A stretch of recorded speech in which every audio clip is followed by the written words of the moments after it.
Then another thing I've seen is that very important is to give for Surge Yoga your time.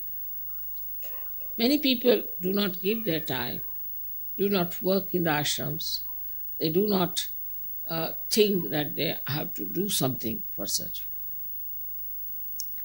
You must understand that you are part and parcel of one body. Now, supposing I do not allow one hand to work, put it in a sling, you'll find it will never work. It will become weak, it will not be able to do anything, it will be wasted.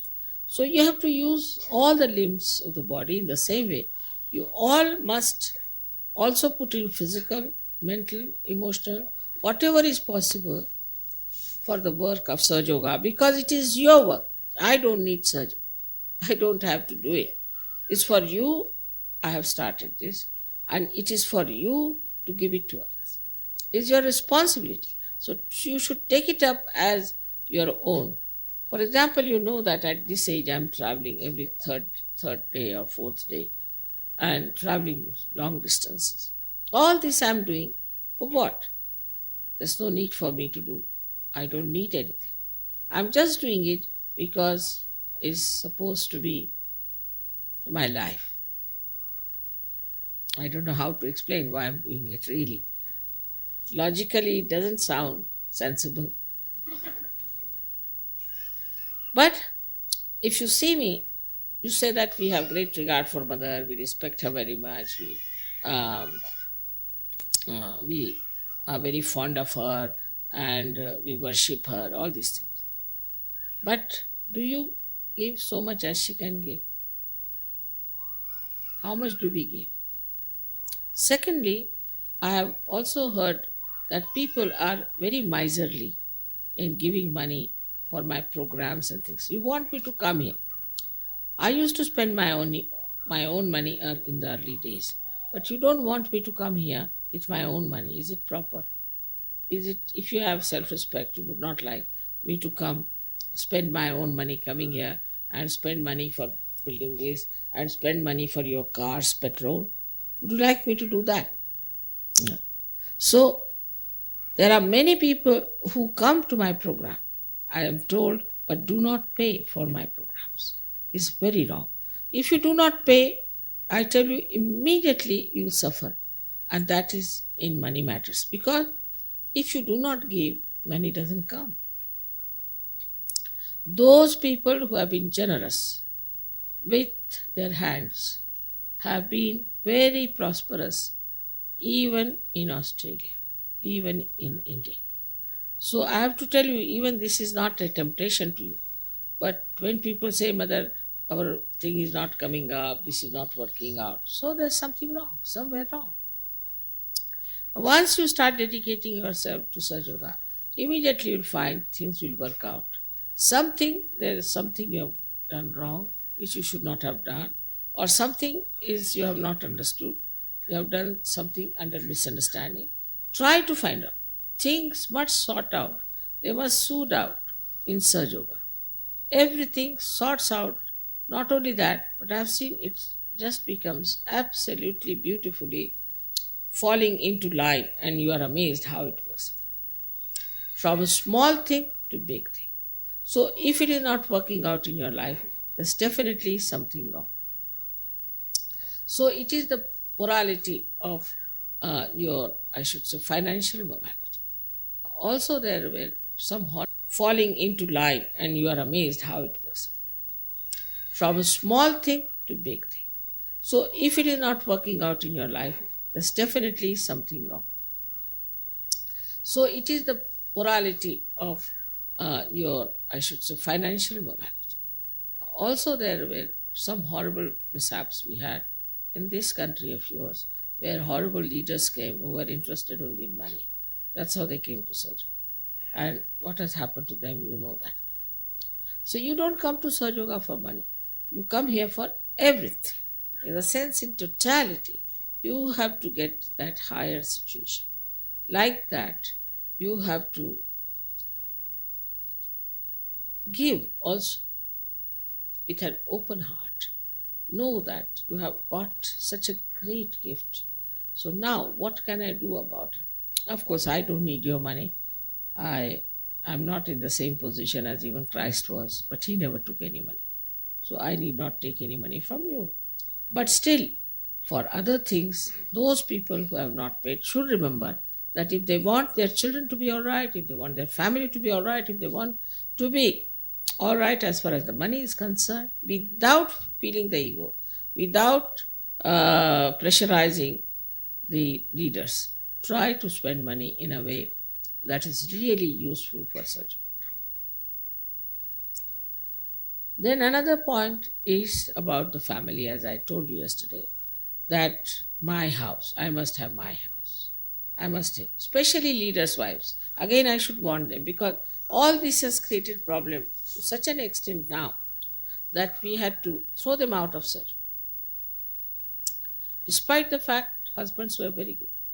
But some women wanted to have their own home, they wanted to have their own children, they wanted to stay in their own. So, this kind of a thing, if a leader's wife has ideas, then what will happen to others? They have to follow an example that is that of a leader. And if the leader doesn't have that and the wife doesn't have that example, the whole thing can be absolutely in a state of jeopardy. And that's what I've seen, that people suffer so much when they do not realize that we all are part and parcel of one family. And we start thinking, imagine we cut one finger and plant it somewhere. What will grow out of it? Will a tree grow out of it? Or what will grow out of it? Nothing. It will stink. Till you are not joined with that whole thing, you were all right. Whether you are rotting in a place or wherever you were, doesn't matter. But when now you have joined and when you are part and parcel of the family, then see how you behave, how your children are. Are they collective? Are they sharing? Or they are fighting? Try to see that your children can share their things with others. And you first of all start doing that. Otherwise children cannot do it. Now look at Christ. He lived hardly for 4 years in the sense that he was out of that country. Only for 4 years he could work out the mission that he had to fulfill. So he was only there to achieve this resurrection at the Agachana. In that short period, how many beautiful parables he has given, how many places he has been, how many people he has talked to. All his life is spent like this. He lived in a very simple manner and he had no such tents or anything, so he used to go on mountains and mount. You know, Sermon on the Mount is very famous sermons. And then he would gather people there and talk to them. They would listen to him. But nobody imbibed anything that he said. Very few, that he had about 12 disciples who also understood him when he died. Before that, they did not understand what he was. They could not visualize actually within their minds what is he doing, what is he talking. But when he was resurrected, that made them think, who was he and what he has done. How is it we are his disciples? And they were ordinary fishermen. You know that very well. But their intelligence suddenly manifested, their dynamism manifested, and they really showed such good ways of achieving what we can call the second birth. Also, Christianity spread under wrong banner of Paul and Augustine. And that's how we see the problems of Christianity. So much so that we are shocked. How can Christianity of Christ would be like this? But it is. And this Christianity of Christ that has come has nothing to do with Christ. And he has said it. You'll be calling me Christ, Christ, I won't recognize you. We are the people who are carrying this. Also, he has said they'll be wearing a mark on their heads, and I will know who are those. So, as it is, you are already marked. You are already being chosen by Christ. In his last judgment, he has chosen you, and you are there. But still, one should know that there is all a possibility that we could be hypocrites, that we are playing with only words. Could be that we still have to cleanse ourselves. So just put your mind into yourself and see for yourself that where have I done wrong. As far as Muladhara is concerned, you people have a special responsibility. Australians have the greater responsibility than anybody else because this is a place of Sri Ganesha. And if you do not fully understand the significance of Muladhara cleaning, I am sure you won't be able to achieve any height in surgery.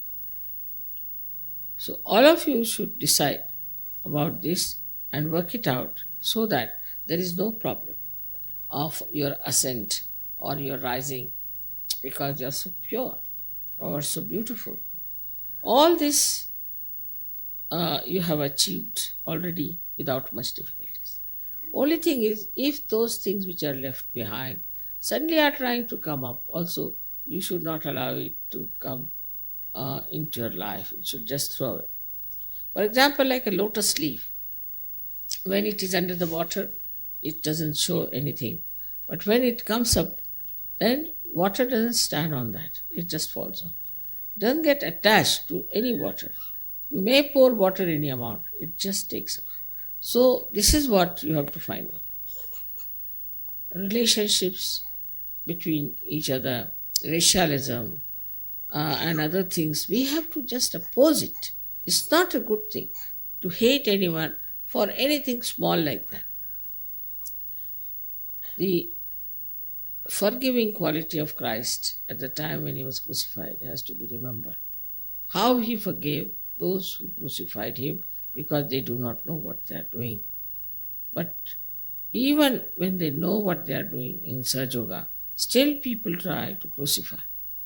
And this crucifixion can be all right for the person who is crucified, but very dangerous for the person who is crucified.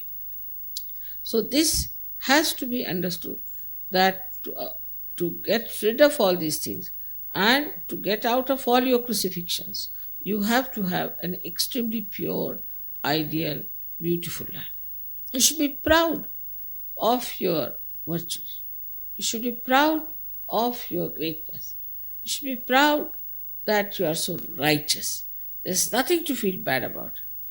Otherwise, people will boast about their bad things, as in the modern times, but not about their good things, regarded as bad manners.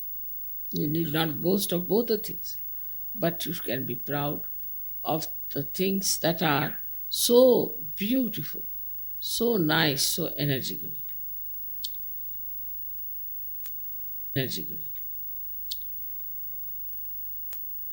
Christ had to surrender to the desire of his Father, and he asked him that if you could take away this cup, it would be nice. But when the Father said, no, you have to drink this cup, he accepted and he went through it very bravely and beautifully. We have to have the same kind of surrender, that whatever we have to do, we should do it with the surrender. We should not think that we are achieving something by that, we are showing off by that, or anything like that. Just we should feel that is being done because we are surrendered. We should feel our surrender as a great blessing.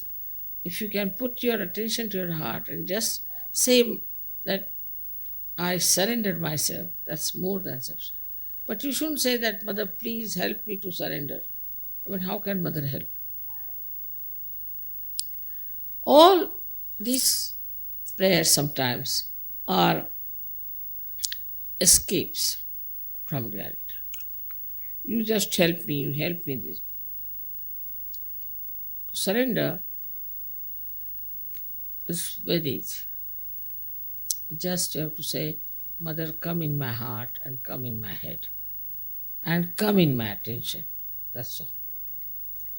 Go on saying like that. Please come in my heart, come in my head, and come in my attention. And as you go on saying, Kundalini will rise and she will cleanse you completely. She's the one who cleanses you. All the time she's cleansing your chakras. But problem is you always spoil them. Again and again. Poor thing again and again rises and does that. So all these problems are because we are not introspective. Also I've seen people, they cannot see